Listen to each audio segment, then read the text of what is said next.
Hi, my name is Tess Leanne, and I am going to be discussing the impacts of digital forensics. Digital forensics is a branch of forensic science encompassing recovery and investigation of material found in digital devices. It most often has to do with computer crimes. On my cover page is my GIF. I designed it by uploading a picture of myself, my logo, and a picture representing my topic. I designed my logo using Pixlr.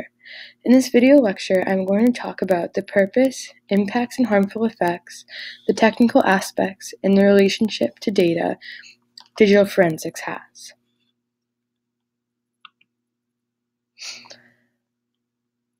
Indicate the name of the innovation and provide a clear description of its intended purpose.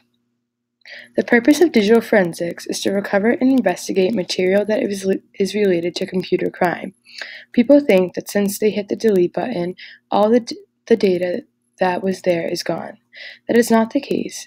In digital forensics, investigators use their tools to retrieve that data. On the top of my page is my banner. I have my banner going across the top of all of my pages. I made my banner in Pixlr along with my logo. I uploaded my own pictures I found on Google to Pixlr and sized them to fit how I wanted. I was able to change the size, the contrast, and add text to my banner. I also added 2 pictures to this page using the image source tag in my cPanel. Here is an example of my cPanel coding for my purpose page. For all my pages, I use HTML and CSS styling to make each page similar and different. If I was to click on my banner, it brings me back to my home page. This is because I put a coding in my style sheet to tell it to do so. Explain a benefit and or harmful effect of the innovation. A harmful effect of digital forensics would be the difficulties some investigators face when trying to retrieve information on a device. They could not be given access to the device, or the device could be damaged. Explain the impact that the innovation has had on society, economy, and or culture. Although this innovation has had a big impact on society today with the huge rise in cybercrime, it provides quick extraction and identification for crimes to be solved at a faster, more accurate pace.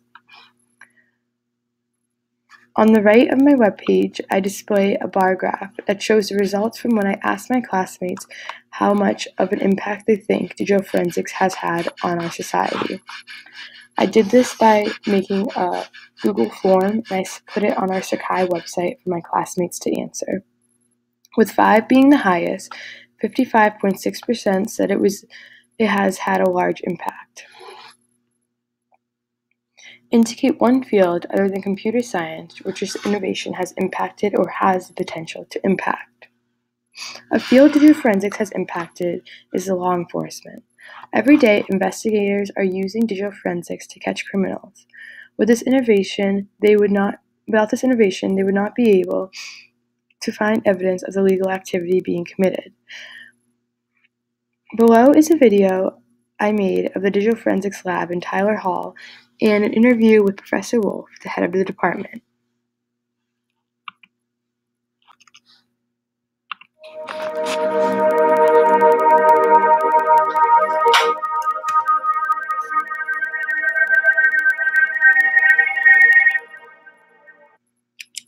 What made you interested in digital forensics? I got interested when I went down to visit my cousin who runs a forensics agency. I'm in computers, I teach computer science, and she was doing digital forensics about 15 years ago. And I just got fascinated by the cases she was working on. It was taking something that I knew about computing and applying it to law, and I really liked the application of it, so that's why I got interested. What impact do you believe digital forensics has in the world today? Can we live without it? No, because the world's gone digital. I don't think we can live without it. And the impact is that it's changing the way that law enforcement works, and that every case they do these days has some digital component to it. They are seizing cell phones, they're seizing computers, and it's part of every case, not just computer-based cases, but murder cases, theft, all these different kinds of cases, all have a digital component to it. So It's changed the way law enforcement works. It's changed how we all live, and I don't think we could live without it. I think we'd have a lawless society if we didn't have digital.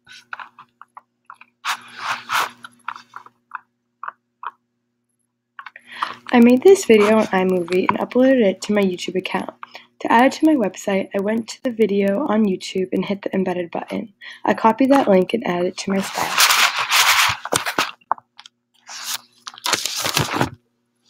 Describe how a user interacts with the innovation. When working on an investigation, an investigator has to examine data and evidence from the device. As they are doing this, they have to document all the evidence and steps they are taking. Below is a video I uploaded from YouTube that shows the tools investigators use and what it takes to be a detective.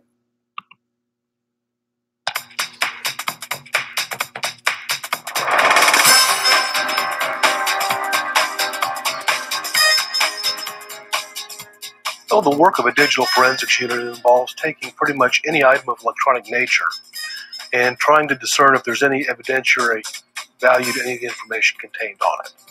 This can be a cell phone, a computer, a part of a network routing system, and it's our job to go in and retrieve that information and put it in a format that the detective can understand when he either interviews the suspect or draws up the paperwork to send to the grand jury to have somebody indicted.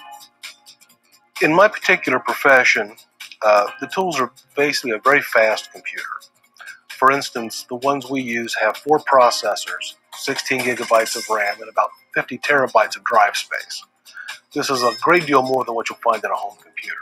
We rely probably on 15 or 20 different software packages. Some have strengths, some have weaknesses, but you kind of learn to combine the technology of all software.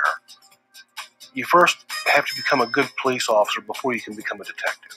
To be able to look at a case and realize this is what the detective needs to move this case forward. You spend at least 3 years on the street. Then you can move into the detective bureau, learn to be a detective. Then you can even specialize as a detective when you go into digital forensics.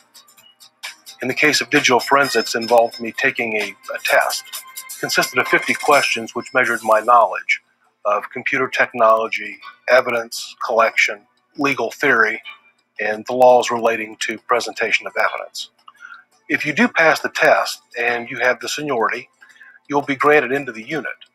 And that's where the real education begins, because there's approximately 1 year of schooling, both on the software and the technology, before you can truly say, I'm a certified digital forensics examiner.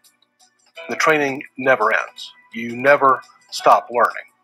If in one day you don't learn anything, then you've not been trying.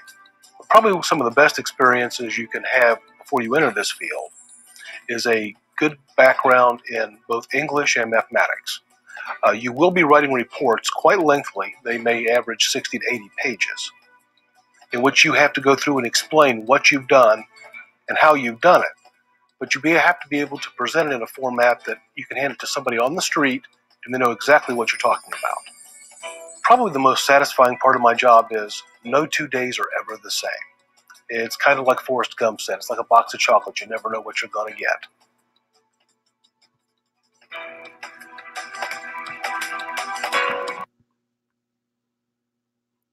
Describe in detail how the innovation's technology incorporates at least one of the big ideas listed below.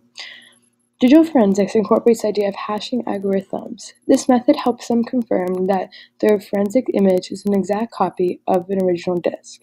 The internet is also used with the gathering of the history on someone's computer, the emails, the documents, messaging, and cloud.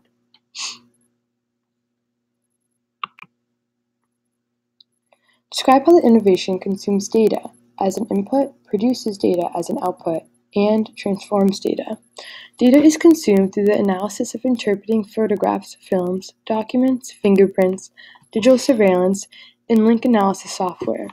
When producing data, an investigator should take 4 steps: evidence assessment, evidence acquisition, evidence examination, and documenting/reporting their steps. The investigator transforms the data by focusing on the main parts of the evidence found. For example, only zooming in on the necessary parts of a photograph. Describe at least one data storage concern, data privacy concern, or data security concern related to the innovation. Investigators have to keep in mind to not exceed their boundaries during an investigation, or else it could jeopardize it. They also need to make sure all evidence they have is in a secure place and no one else has access to it.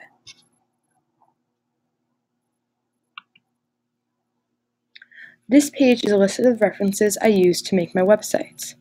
I found the first source, which is PDF, to be the most helpful.